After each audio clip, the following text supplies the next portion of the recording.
Welcome back to Revealing the Truth. I'm the Reverend Rabbi Eric Walker, your host, and we are talking about overcoming.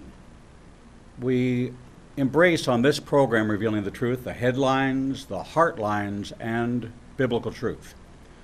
Today we are visiting this morning with Shannon Deitz, D-E-I-T-Z, the author of Exposed, Inexcusable Me, Irreplaceable Him, and her newest book, Redeemed, the story of a marriage torn by the effects of past abuse and restored by faith. Shannon has a very robust ministry life, as she is the founder of Hopeful Hearts Ministry, an advocacy nonprofit 501c3 giving a voice to survivors of abuse. She's spoken around the United States and Sydney, Australia, Madrid, Spain, addressing the realities and effects of abuse in our culture and the graces faith provides for one's healing journey. She's the spokesperson for the Maria Goretti Network Abuse Survivor Support Group, has been a featured columnist with ChooseNowMinistries.com. Shannon Deitz on Hope, featured on CatholicLane.com, Lifestyle and Charity Magazine, and Catholic Women's Magazine.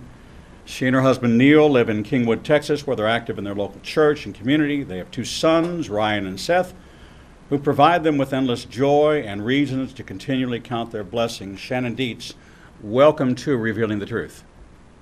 Hi, thank you for having me. It is a pleasure. It's a pleasure to read about your transparent journey through this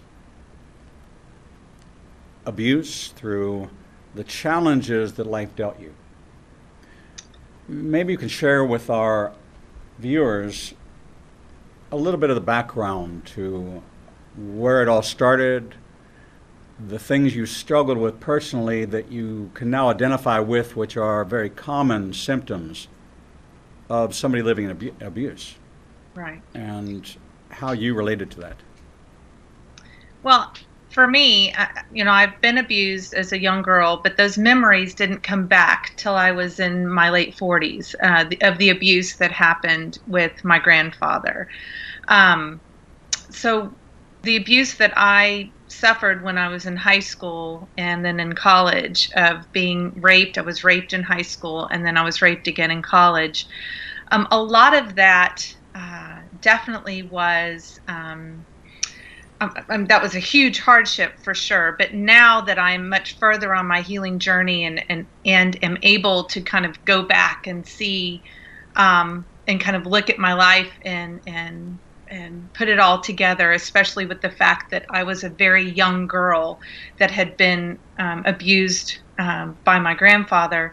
I know that my boundaries were completely demolished at such a young age. And so just living with that concept of not really knowing what your boundaries were. Do I have a right to feel this way? Do I have a right to say no? Do I have a right to voice any of my opinion on anything? Definitely led into a bigger sense of living as a victim, if you will, especially adding in the date rape when I was in high school and the date rape when I was in college. And so there's an aspect for all survivors of abuse, no matter what kind of abuse that we've been through, mental, physical, verbal, sexual abuse, at any age, that messes with those sense of boundaries and that sense of being able to have your voice, which is why when I started Hopeful Hearts, that was the most important to me, was being able to give that opportunity to abuse survivors to have their voice. When you came to terms and you could now look back and see clearly the events that happened in your life, you could kind of inventory them, realize how they impacted you and the choices that you made. What was kind of the epiphany? What was kind of the turning point moment for you where you could actually watch it unfold in front of you, where you could see clearly patterns, boundaries, and pull yourself back from the emotion and begin to look at it from, I don't want to say from a clinical standpoint, but look at it from a kind of watching yourself as you traverse through this? Oh, absolutely. I think that process began when I wrote my first book, Exposed. just wanting to kind of get it all out there. I didn't know who it was going to be for. I just knew that I was already speaking. I was already speaking worldwide when I chose to write that book. But I just wanted to be able to really put out my story and line it up and say, this is what has happened to me. And that was a very cathartic experience. And because the more I was speaking to teenagers at the time, and I was having the adults come up to me and say, you're telling my story, or I relate to your story in such a way. I didn't go exactly through what you went through, but I went through my own abuses, and I've never told anybody. So the more that I heard that from others, and the more that I began to truly get it out and speak about it, I was able to move away, like you said, from that emotion, and look back at me as a little girl, if you will, or me as a teenager, and see the actions that were happening, and be able to understand kind of what place I was coming from. But I do recall definitely being in a program that was led by the police department here in Houston, and they brought in a scientist, a neurological scientist, that was explaining literally physiology. I can't say these words, but what your brain does when you are caught in situations, and there's literal physical evidence that you freeze, that you can't move, that you can't get away from the circumstances that you're in when it's not right. When somebody's wanting to take advantage of you, or taking over that boundary. And that was huge for me as a survivor, just to recognize that it is beyond me, that it wasn't just my fault, if you will, because so many survivors feel that way, that it's our shame, that it's our guilt, that we should have run, that we should have fought back. So many aspects of what God put into my life allowed me to kind of take a step back and say, there's so much more to this than that emotional sense of it, if you will. I love that you refer to yourself as a survivor, not a victim. Right. Well, there's definitely a difference, and when I work with survivors, I do try to point that out, because we're trying to not just be survivors but thrivers. Right. And so there's a definite difference between being a victim, because I was a victim when I was younger. I lived as a victim. I lived in that sense of self-pity. I drank a lot to get away from what I was going through. Everything, the world was caving in, and I wasn't seeing my own strength, or my strength, with God, to be able to pull out of that and move forward into that purpose that, I was meant to have. And the minute that I was able to do that, that's when I really became a survivor, and then a survivor who wanted to thrive, not just survive. At what point in this process of evaluation analysis did you embrace the faith component, the faith aspect of it? It was pretty much further down the road. I was in my mid to late 20s, already married, had children. Sometimes survivors, not just sometimes, most of the time, we have this need to control. And so we've been controlled in whatever aspect, mentally, physically, emotionally, and so we feel this need to have that control. And when you want to take control of your life, it's very hard to allow God to come in and have any kind of control. And I believe that in having children and recognizing that it's very rare that you can have control of young children, or that it's very difficult. Right. That is what kind of pushed me into this sense of I can't do this. I can't do this alone. And God pointed. I'm a very visual person, and I think God points out to us things in the way that we learn. And for me, that's visual. And I'll share this briefly. But my son was 2 years old, and he had an accident, an unfortunate accident, and chose to then take that accident and paint with it all over the bathroom. And So for me, in that moment where I got very angry and my life was out of control and I wanted to hurt my child, which is horrible to say, I kind of saw this room that was just covered in stuff.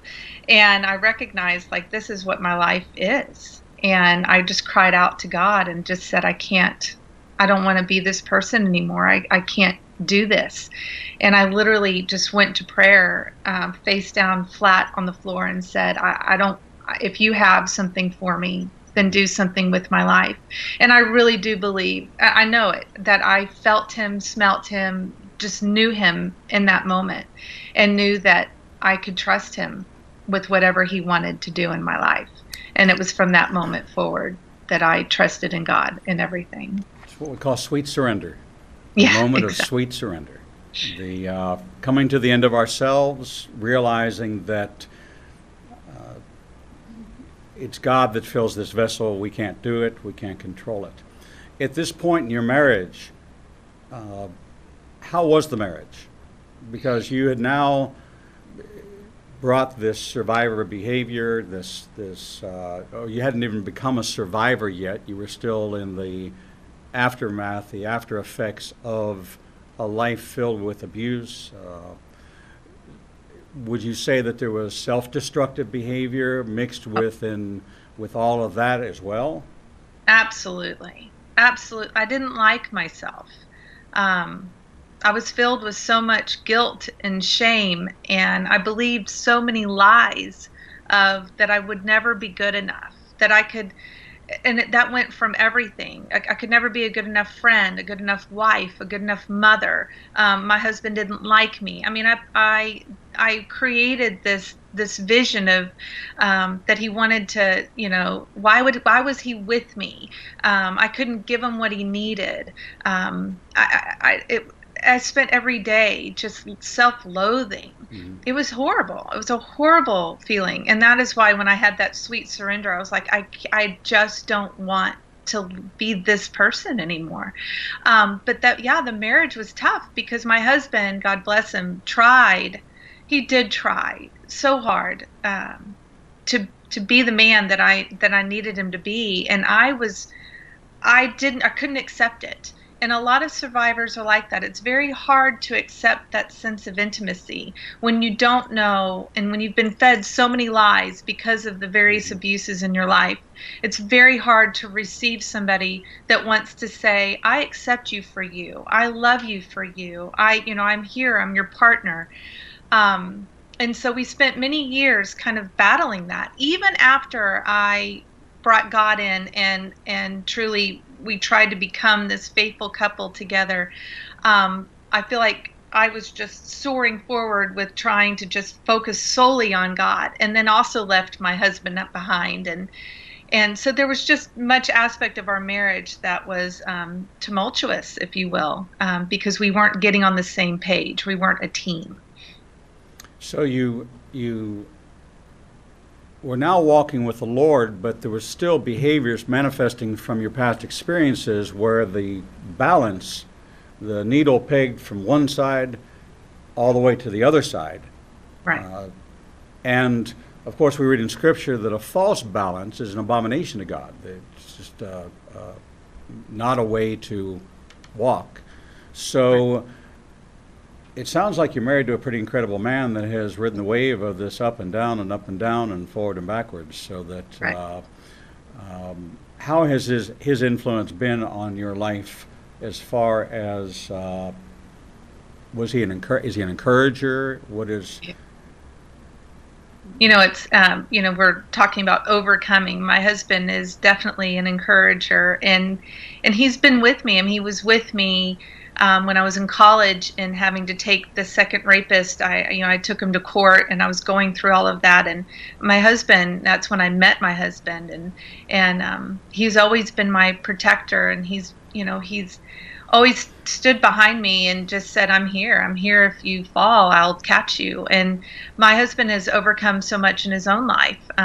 He is diagnosed with multiple sclerosis when we were in our mid-30s, and he learns to take things as they come. And he was he's been through so much in his own life that I think that it definitely gave him the ability to stand beside me no matter what. And we believe in the covenant that we've created together.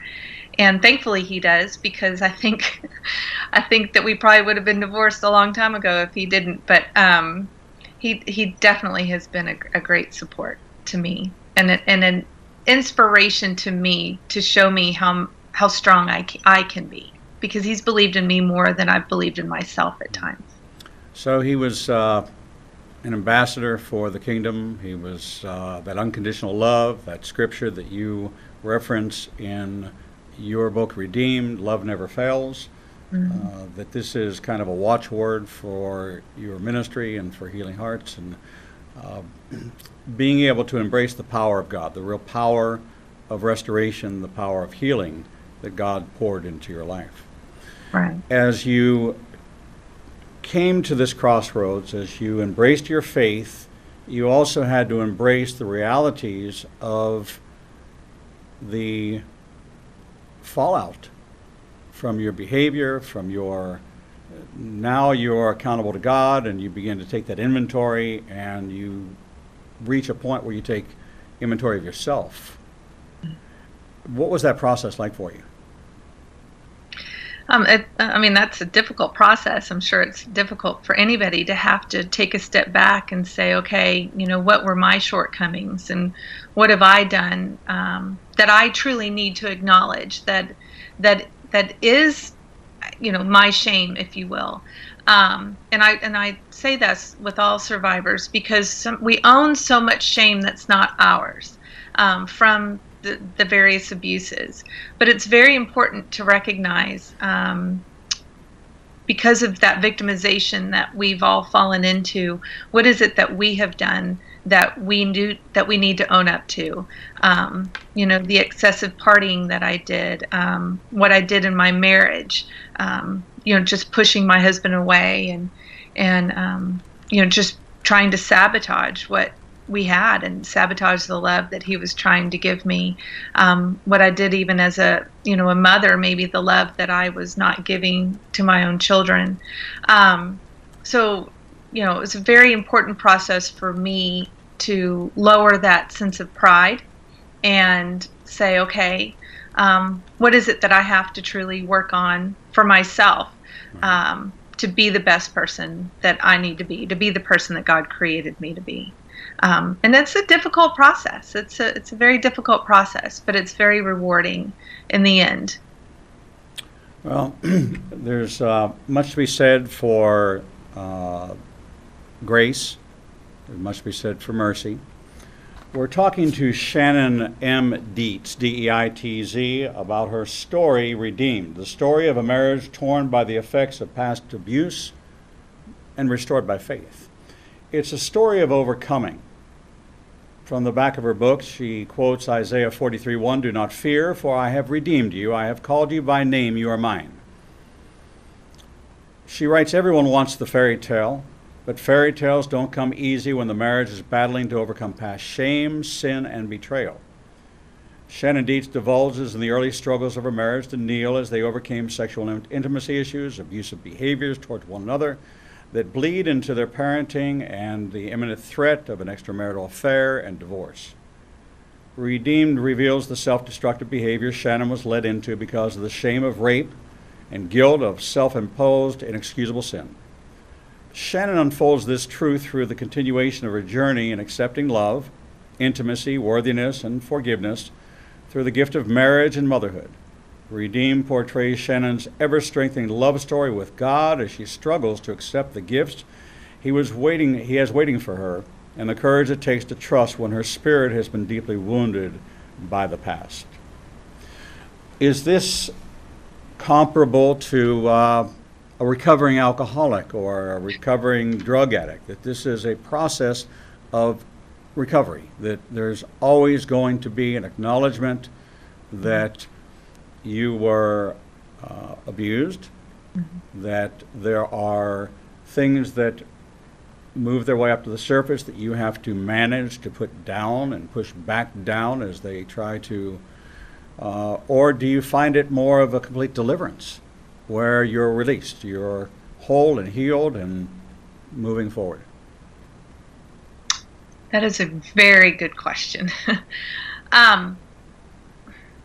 Because initially I want to say, it is like being an alcoholic or overcoming some kind of a substance abuse, because it's something that is always with you. But I will say that there is an aspect as you continue on your healing journey that you can feel truly, truly redeemed, as my book is titled, truly free from a lot of the triggers and the setbacks that you tend to have to deal with when you're a survivor. But I say that lightly because I know that as survivors, it's very difficult, and I'm going to speak on for all of us because I know that I struggled with this. I felt like, especially in my marriage, I would hear, when can you trust God enough to let this be behind you? And when I would hear that, then I would feel like a failure because, what am I doing wrong that I can't trust God enough to be done with this, to be fixed, if you will. I couldn't stand that, that feeling that I had to, why am I not fixed? And what am I doing to prevent myself from being fixed?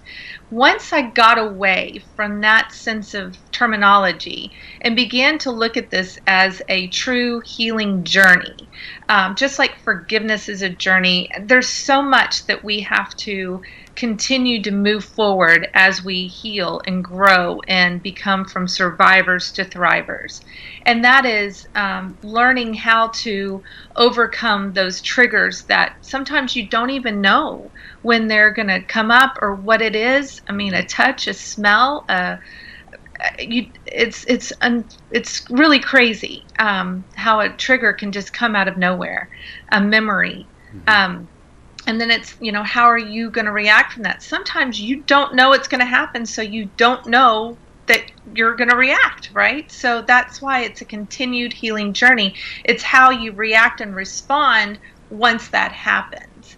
But I will say that I have come to a place, now it's been 15 years that I have been actively on this healing journey, mm-hmm. that a lot of that is definitely behind me. And I believe that's because I talk so much about it, that I put it out there, that I'm honest about it, that I don't allow it to fester inside of me and remain the lie that keeps me feeling, not good enough, or that I can never be well again.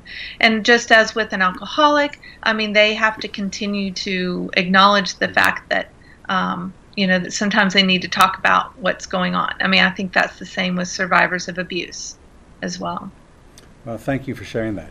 We're talking with Shannon Deitz, author of Redeemed, the story of a marriage torn by the effects of past abuse and restored by faith.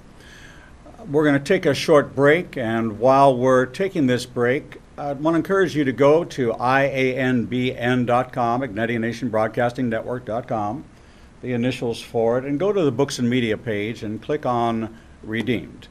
I think that you may identify more with some of the content in here of really being able to identify a life redeemed. If you're looking for a way to reconcile your past, if you're looking for the encouragement, both her first book, Exposed, to this book will take you on a journey right alongside of Shannon, as she's very transparent throughout this, confessing much about herself because she considers herself to be, this is not just for me, this is for all who have suffered abuse.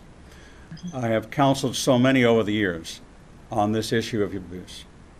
A family member, a pastor, the lies that have been spoken to us, the voice actually that we hear is not our own voice. It's actually the voice of others.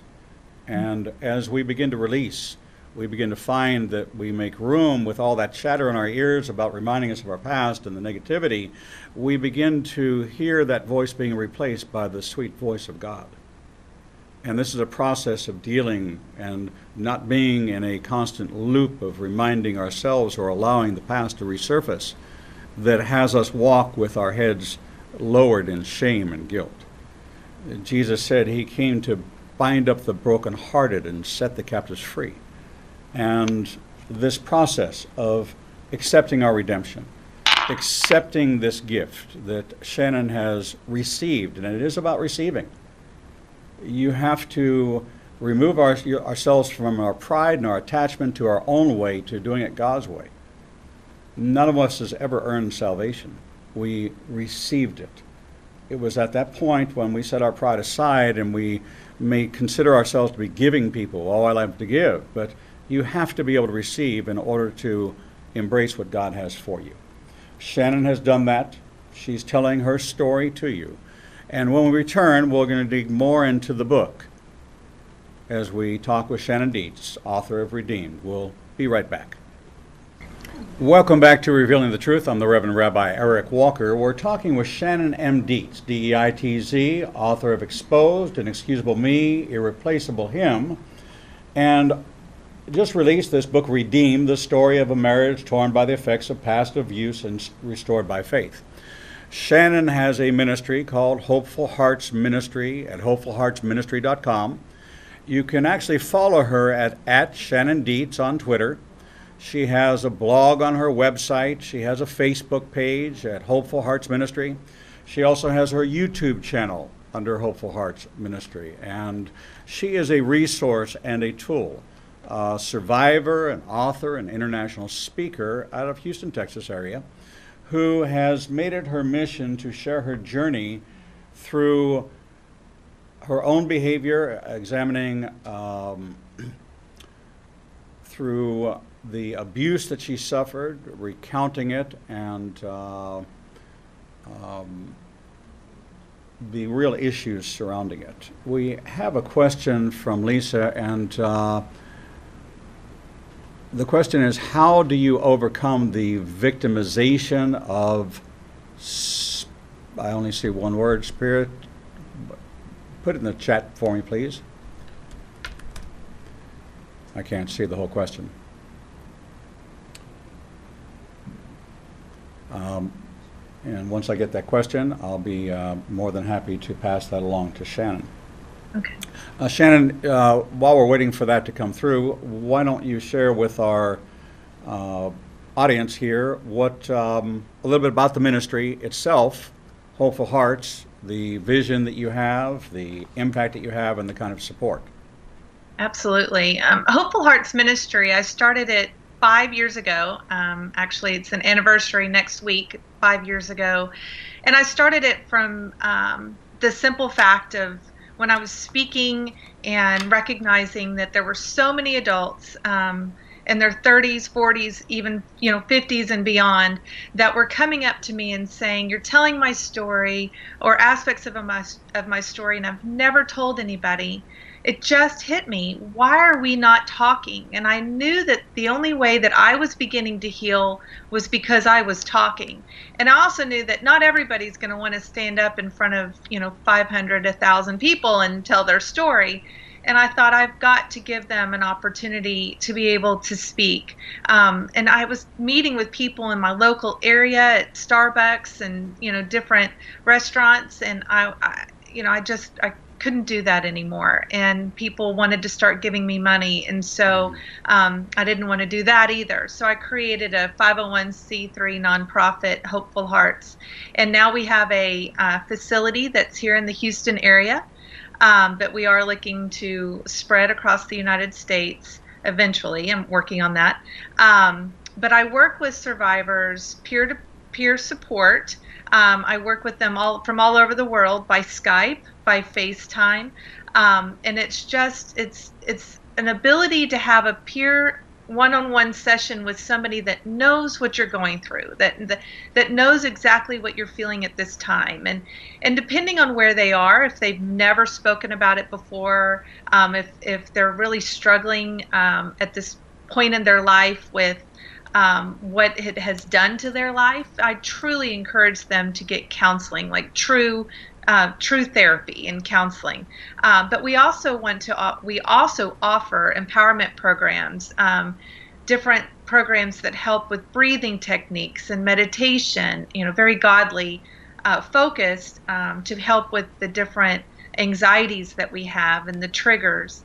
And then we have, as you mentioned, a series called I Have a Voice. And there are different videos of survivors speaking about what they've been through and how they have managed to overcome, with God's help, and are continuing on their healing journey. And that we hope will help people know that they're not alone in what they're going through. So it's just been a huge blessing to have this ministry and to keep moving forward. We're also bilingual now as well. I have 2 Spanish-speaking survivor support that help as well. Wonderful. That's very encouraging.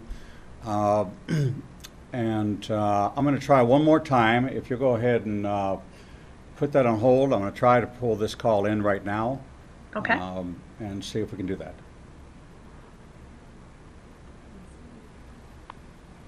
All right. Hello, Lisa, you there? It's not picking up. Oh. Okay. Well, hi, Lisa.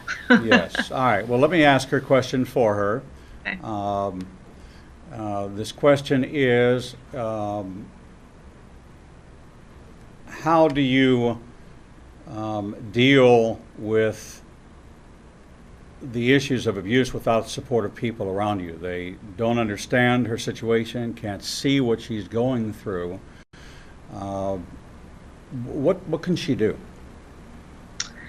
That's a good question. A lot of people don't understand, what abuse is, or what it can leave behind. Especially, I would want to ask, is this present abuse? Is this past abuse? But especially if you've been through something that's in your past and you're trying to overcome it now, those that have never been abused in the way that you have, or abused at all, want to say, why can't you just get over it?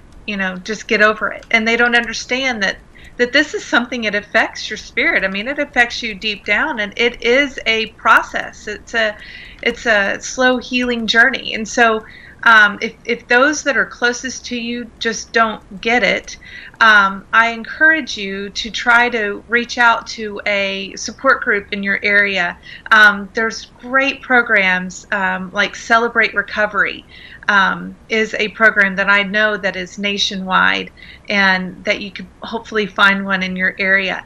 Or most importantly, call me, email me, we'll Skype, we'll FaceTime. I can be your peer support, and I will help you, and probably encourage you to go to therapy. A therapist understands, a counselor will understand, and that is the most important thing right now, is for you to be somewhere that you can feel safe and comfortable talking about what you're going through, so that then you can be empowered and encouraged, and to be able to maybe even help those closest to you understand a little bit better.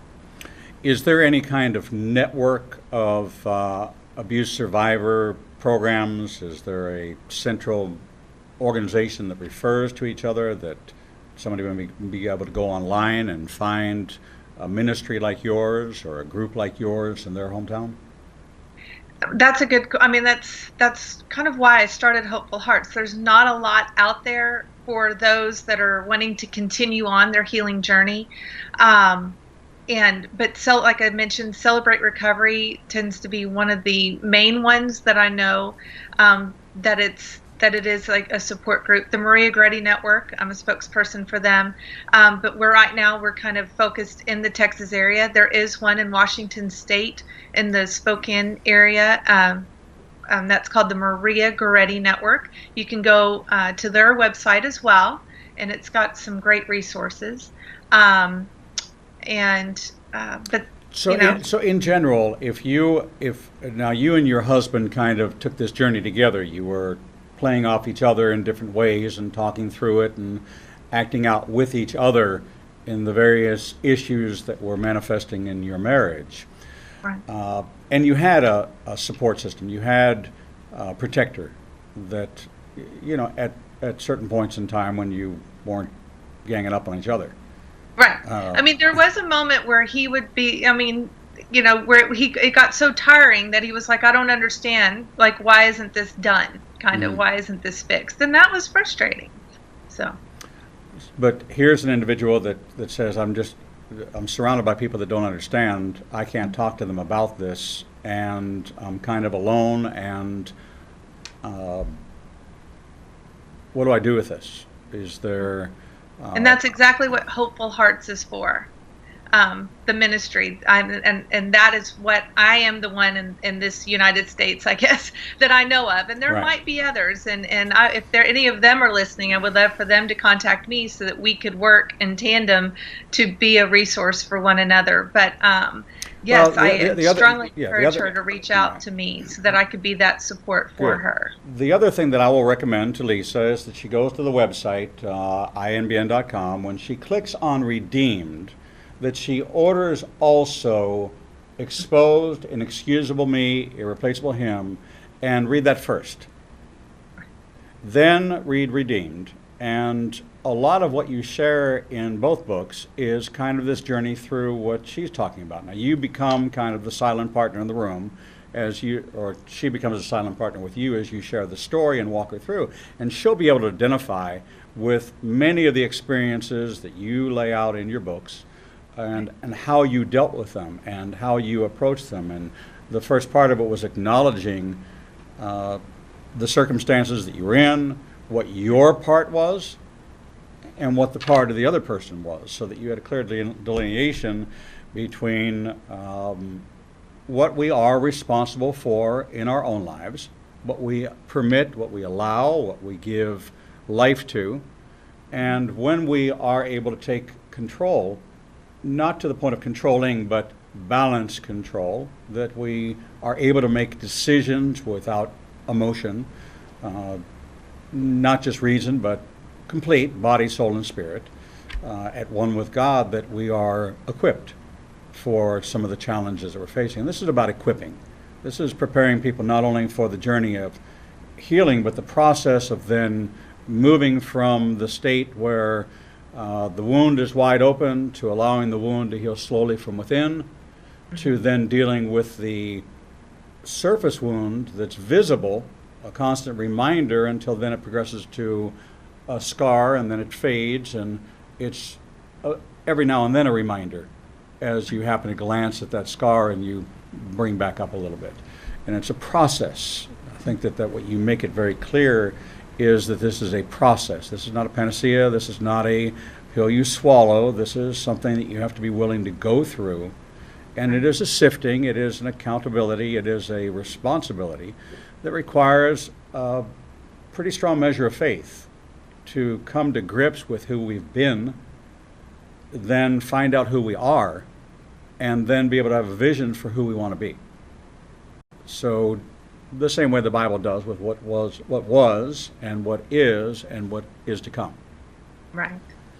So, and I appreciate you even pointing all of that out, because that was the point of putting my life out there in these books. It's not that I am so desperate to have people be a voyeur into some of my deepest secrets. I have people that say it's that, especially that know me, that read the book, that it's really hard for them because they feel like they're reading, my diary, and in many ways they are. I do have diary pages in there, but I mean, that everything you just said is exactly what I would have wanted to say in regards to why I wrote those books, to be that companion for those that feel alone in this process, in this journey.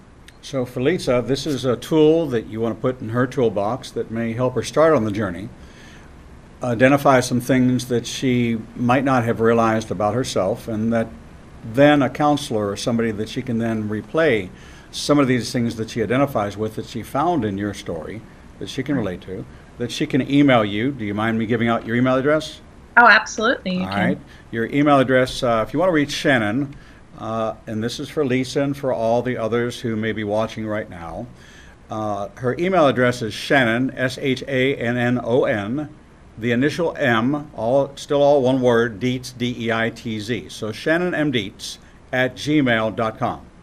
And her ministry is Hopeful Hearts Ministry at hopefulheartsministry.com. And all those ways will get you to her through Facebook. You can send her a friend request on Facebook and begin communicating. We've got about 7 minutes left together, and I want to make sure that we spend a little time in the book, that we spend a little time kind of walking through what your message is. You tell your personal story in your first book, which is the one that is, I guess, the here I am, here's all of it, and then your process of redemption. Right. So take us through the from Be My Protector, and kind of walk us through this book that you've written. Right. So I continued on with Redeemed. Because Exposed I wrote as a whole, as you said, as something to kind of give an overview. But Redeemed, I wanted to go back into that relationship in regards with my husband and with my children. And I did that because I think it's very important for survivors of abuse to recognize how our reactions and our responses, hinder our relationships within our lives with the person that, I'm so sorry, with our family, with our friends, with my parents.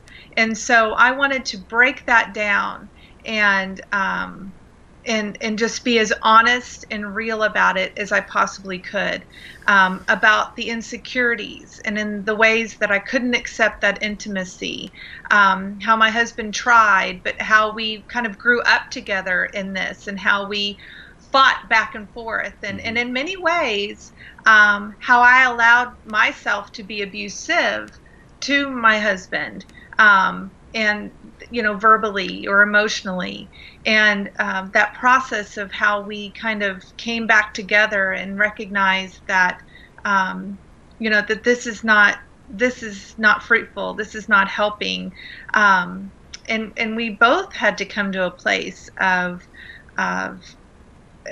lowering our pride and recognizing who we needed to be for each other. And then also threading through the book is dealing with what we all can deal with in our life. Dealing with a son that had highly intelligent, and he was impulsivity disorder and ADHD and just out of control, and trying to manage that, and trying to deal with allowing him to be the best version of himself that he could be, but struggling with how I was reacting and responding to his behavior, and then also in just working with my own personal faith and the different losses that I had to struggle with, that continued from Exposed, that continued on into my marriage. And so I think it's a book not only for survivors of abuse, but I truly believe that it is something for everybody, because we all are going to have sufferings in our life. And it's about being able to truly focus on how God helps redeem us from those sufferings, that He can bring a greater good from everything, as long as we give Him that opportunity to do so.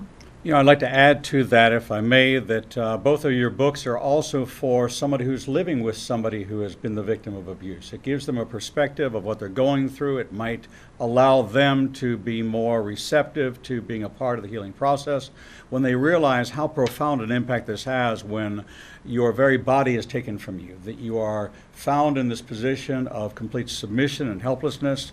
You are scared, you are frozen, you are being abused, and you cannot stop it, because you are paralyzed. And this process of recognizing the circumstances, releasing yourself from ownership and responsibility, to then how do you interact with people, and how do you strike that balance? Because as your story talks about, is this great shift, these swings from this acting as a victim to now the conquering survivor. Right. And for those who have someone in their life that has been the victim of abuse, this will give you